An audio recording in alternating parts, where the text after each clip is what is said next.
by this madman called Gachagua. The claims made by the madman Gachagua raised several questions that requires careful scrutiny. For instance, accusing a well-known Kenyan businessman who has never lived or worked in the United States of laundering money from the US and using it to build a mall in Eastleigh lacks credible evidence and seems impossible.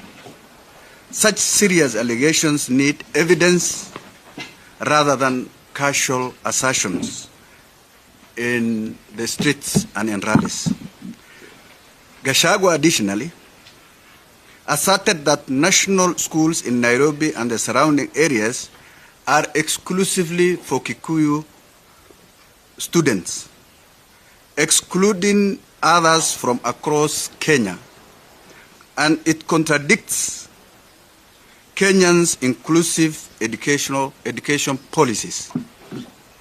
National schools traditionally admits students from all ethnic backgrounds based on merit, promoting diversity and unity, and therefore claiming that specific students from certain community are entitled to be admitted to that school is baseless, and we will not take it lightly.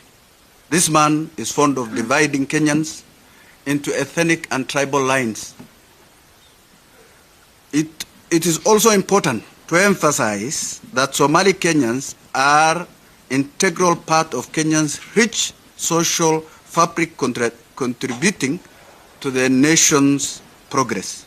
Any attempt to single out or exclude Somali community undermines national cohesion, and we will not take it lightly, and we are not anybody's guest in this country.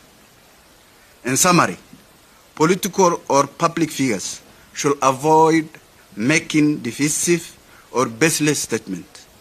Instead, fostering unity and addressing issues with facts benefits the entire